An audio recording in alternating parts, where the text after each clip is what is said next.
Mr. Krabs Overdoses on Ketamine has taken over the internet. The official Discord for the game has over 2,500 members, making it one of the fastest growing communities, and there's hundreds of people attempting thousands of speedrunning attempts. I recently covered this game in a video titled Meme Speedruns 3 over on Easyscape's channel. In that video, I gave a brief description for the game and what the speedrun is like, but I want to take it a step further and cover the short history of the 80% speedrun. A huge milestone was achieved recently, and the category is very close to being fully optimized. Today, we're going to look at how the speedrun has evolved over time, despite its short existence. I hope you all enjoy. The first ever known speedrun took place on November 3rd, just 2 days after the creator of the game, Thrilled to Will, posted his video. A player named Milos completed the game in 48.76 seconds. The speedrun was on version 1.18, and in this version, the game ended as soon as you sold Squidward's drugs to Sandy. Plankton wasn't added to the game until version 1.21, so there was no coin flip at the end. This run starts out by grabbing ketamine near spawn, activating it, then getting into the boatmobile. It's important to activate the ketamine before getting in, since it can't be activated while driving. The first destination is the Krusty Krab, and you have to talk to Squidward. In order to access the Krusty Krab by normal means, you have to complete Patrick's quest, since he's the one who essentially unlocks the area. But for Patrick to appear in the game, you have to complete SpongeBob's quest. The funny thing is that SpongeBob and Patrick's quests aren't on a chain with Squidward's, meaning that Squidward's quest is always available from the moment you start the game. So if there was a way to clip into the Krusty Krab, you could completely skip the first two quests. The speedrun showed off the first ever wall clip, which allowed for instant access to Squidward. By lining your boat up with the wall, all you have to do is exit the vehicle and clip through. It's actually a very simple trick. Once you talk to Squidward, he wants you to sell his drugs to Sandy, so then time ends the moment you talk to her. This is the only known speedrun that was actually played on version 1.18, as all subsequent runs would be played on version 1.21. Considering that normal playthroughs take around 5 minutes to complete, this was a pretty good first run. It opened up the realm of possibilities for wall clips and future speed tech. A day later, we would see a huge improvement to the speedrun, which was the time of 28.37 seconds by SoboJoe. This is the first world record that was played on version 1.21, which added Plankton, so now the win condition would change. Instead of time ending the frame Sandy's dialogue starts, it would now end on the same frame when you click Plankton's coin toss. A new wall clip would be introduced, which allowed for instant access to the chum bucket. This means that Sandy can be skipped, since she's the one that unlocks the chum bucket in the first place. This also means that Squidward can be skipped, meaning that you don't have to complete a single quest. SoboJoe and Thrilled to Will were in a voice call one day, and SoboJoe was testing the idea of clipping into the chum bucket. This is what he discovered. Oh! Let's fucking go! Oh, holy shit. So it's pretty much the same wall clip strat that was used for the Krusty Krab. After grabbing the ketamine near spawn and getting into the boat, you drive at max speed and drift towards this specific wall. It's ideal to exit the boat during a drift, since lining yourself up with the wall loses a bit of time. Once you clip through, you pick up the key that unlocks Plankton's boss room, run through a horde of chum bucket zombies, and then you do the coin toss. You will lose time in this gauntlet section if you get hit by a zombie, get stuck on a pipe or plant, or if you're not on ketamine, so this is the section that needed optimization. The world record was exchanged a total of 4 times on the same day as SoboJoe's run. On screen will be a former world record run versus the latest one at the time, so we can compare them. I want to mention that all runs were eventually retimed down to the frame, so the live split timers that you will see on the runner's screens won't always be accurate.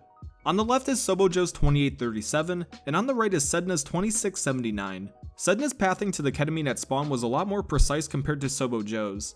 They turn around completely and get into the boat, whereas SoboJoe walked backwards. This was already a minor optimization in movement. When exiting the boat to do the wall clip, Sedna got stuck in the wall for a brief period, so this was a minor time loss. Sedna positioned the camera to face the ketamine, whereas SoboJoe turned around to grab it, so being able to instantly face it would be another minor time save. SoboJoe got stuck on a plant and got attacked by zombies for a brief period, so this allowed Sedna to stay in the lead. Sedna was the first one to grab the key, but the runs were still very close. However, Sedna activated their ketamine before SoboJoe, so this contributed to a larger lead. But what really secured the lead was the fact that Sedna had decent RNG in the gauntlet, whereas SoboJoe accidentally got stuck on a plant and got attacked by zombies for a brief period. You can easily breeze through this section without a single zombie touching you, it just has to be a decent cycle. Sedna finished out the run and would be the new record holder. A player named Ganon1 would then claim the title with a 24-16. Ganon got into the boat before Sedna, so he was leading by a bit, but then they performed a very clean wall clip to further secure the lead. This was a huge time save since Sedna got stuck in the wall in their run. Ganon was knocked around for a brief moment by the zombies, but they were able to stay on ketamine the entire time and maintain the lead. Aside from getting knocked around in the beginning, their entire gauntlet section was clean, with basically no mistakes. Ganon shaved over 2.5 seconds, but then Piscord would improve it by just 0.06 seconds. Ganon is ahead by just a few frames when they both get into the boat, and he clipped through the wall before Piscord. But because he was attacked by the zombies, it allowed for Piscord to catch up. Piscord grabs the key just before Ganon does, and had a gauntlet cycle that was on par with his. He just barely clutched the world record, but Ganon would fight back and reclaim the title by beating his time by 0.16 seconds. Ganon grabs the ketamine and takes off way faster compared to Piscord. As they were grabbing the ketamine inside the chum bucket, Piscord was still driving. Ganon was an entire second ahead, but they got attacked a total of 3 times while Piscord was basically untouched. Going into the boss room, Piscord was actually in the lead. So how did Ganon break the record? So the old rules stated that time ended once the coin toss button was clicked, and Ganon actually clutched the run by clicking the button almost instantly, whereas with Piscord, there was a slight delay. This was literally the difference between the runs, one mouse click. However, this rule would later be changed, which I'll cover later. So in the span of one day on November 4th, the record went from a 28:37 by Sobo Joe to a 23:94 by Ganon 1. After this day, every aforementioned runner would no longer be world record contenders, but on November 5th, we would see the rise of the Baconator. Over the course of 2 days, the Baconator 2121 would lower the record 3 times. The first run was a 23.2, beating Ganon's run by 0.74 seconds. They were almost perfectly in sync with each other, even when it came time for the wall clip. Baconator was only hit once by the zombies, but his overall pathing was decent. Since Ganon was hit a total of 3 times, this created a wide gap between the runs. Both runners had a good gauntlet cycle, nothing really slowed them down. At this point, it was basically required to not have anything slow you down once you grab the key, otherwise, it would most likely not be a sub 24 second run. Baconator would improve the run by 0.15 seconds, but there's nothing of concern I can really point out here. The runs were super synced the entire time, this run was just slightly faster towards the end. Both runs had a good early start, it pretty much just came down to movement.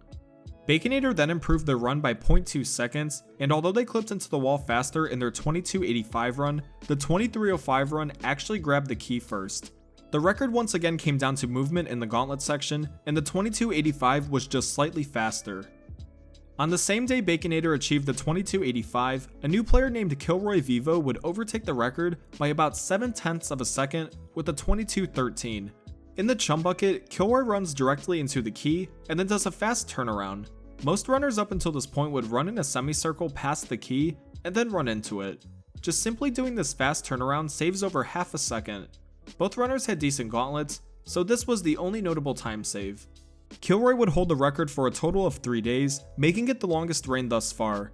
On November 9th, Baconator would seek his revenge and beat Kilroy's time by a minuscule 0.01 seconds. These are probably the most synced runs thus far, with the only notable differences being Kilroy grabbing the key just a few frames before Baconator does, and the fact that this is the second time the run would come down to the coin toss. Baconator's run ended just right before Kilroy's. Baconator's 2212 was beaten on November 16th by a player who's anonymous.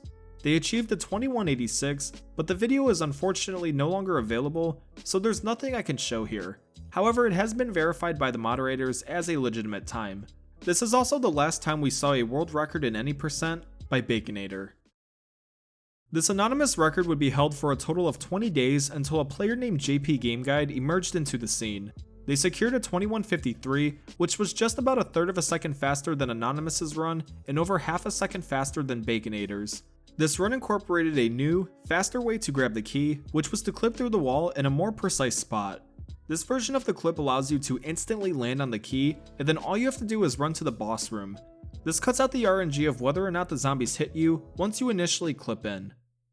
This precise route would go on to be unchanged until December 16th. At this point, it seemed that the any percent record would continue to be traded by the same few players over and over again, beating each other by fractions of seconds each time, but then on December 6th, something huge happened. Criticals started running the game. The speedrunning scene for the game exploded as a result, bringing in loads of new runners and world record contenders. A total of 5 runners traded the world record 12 times, bringing the time down from a 21.53 to a 20.51, just 1 second of total time save. On December 9th, Michael Greenfield shaved off 0.3 seconds with a time of 21.5. On December 10th, there would be a new rule change, which the community voted on. Because of a bug that doesn't let the game end on the correct frame, the rules were changed so that the time ends the frame the coin toss button appears. This proved to be the most accurate way to time runs, and would be the new standard. Michael Greenfield's time would be tied by a player named Abysmal on the same day. What followed this was Abysmal and 2 new world record contenders going to war, beating each other's times anywhere between 0.3 seconds to 0.01 seconds. A player named Blurry Name would beat Abysmal's time by 0.18 seconds in the same day the new rule was implemented. Abysmal took back the record almost instantly, but then the other main contender named Frasier would secure the first ever sub 21 run. On screen is the entire list of runs past the first ever sub 21 up until December 16th. The other notable run was by a player not part of the 3-man world record trading, which was KP Sonic, who achieved a 2052 on December 14th. This, however, was immediately bopped by Blurry Name, who achieved a 2051, yet again another 0.01 second time save. But on December 16th, everything would change. On this day, Blurry Name achieved a 2036 with a new trick. This trick was known by the community for a while, it was just never implemented into a run. By jumping onto the boatmobile, you can actually launch yourself across the map. This is known as the boat launch, and it's one of the most inconsistent speedrunning tricks ever. What you're able to do is launch yourself to that wall you're supposed to clip through, skipping the need to drive there. But the direction at which you get launched is entirely random, no matter how you line up with the boat or which pixel you're standing on. This trick saves over a second, however Blurry Name only beat the record by 0.15 seconds. Yeah, this is because they forgot to activate the ketamine during Plankton's cutscene. This would have been the first ever sub 20 run. Also, this specific boat launch caused Blurry Name to land on the roof instead of clipping through the wall. Fortunately, you're able to just drop right in and grab the key. While this is still faster than driving, this run would have been even crazier if they got the wall clip. But then literally on the same day, a player named Kiwi clutched out the first ever sub 20 run with arguably the coolest boat launch ever. So they actually didn't get launched right away, but rather they were still able to drive the boat since it was still on the ground. This allowed for some sort of hyperdriving. The boat then raised a little bit, and then Kiwi got this wacky spin and was able to line up perfectly with the wall and grab the key. The gauntlet was nearly flawless, and 1966 was the new record.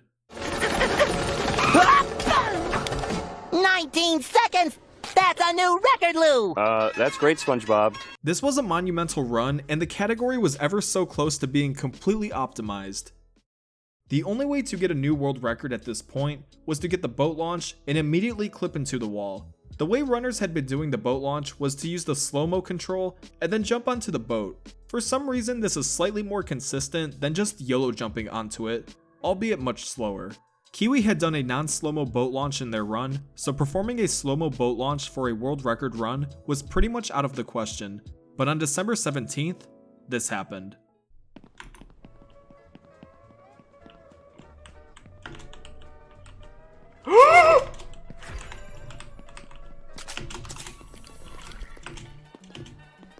Holy fuck! Holy fuck! Holy fuck! Ah, Mr. Krabs, you are finally here. Now, play me in a coin toss to decide my fate.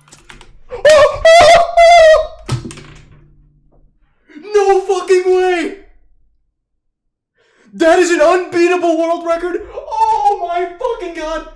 Critical not only gets a perfect boat launch, but the boat clipped through the wall with him. He clutched out an 18.1, completing his journey for any percent.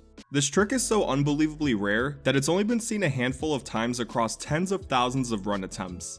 Not only do you need this boat launch, but you also need a near perfect gauntlet.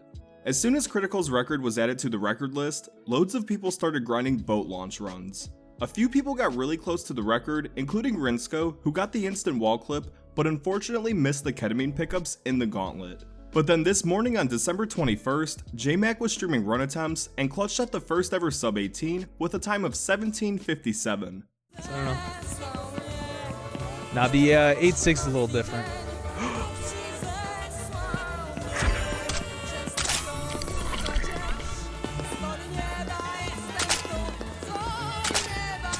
Ah, Mr. Krabs, You are finally here. Now, play me in a coin toss to decide my fate. Oh my god, follow me on YouTube, follow me on Twitter. Oh my god! Oh my god! Oh my god!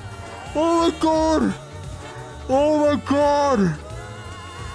The main thing to note about this run is that when the boat clipped through the wall with him, it actually blocked his pathing for a brief moment, so realistically, a sub 17 is possible. The stars basically have to line up, and nothing can slow you down for this to be achievable. Unless a different strategy gets discovered, this is most likely going to be the meta for the time being. If in the case this record gets beaten, I'll be sure to include the new times as a pinned comment, and to be honest, it could happen very soon.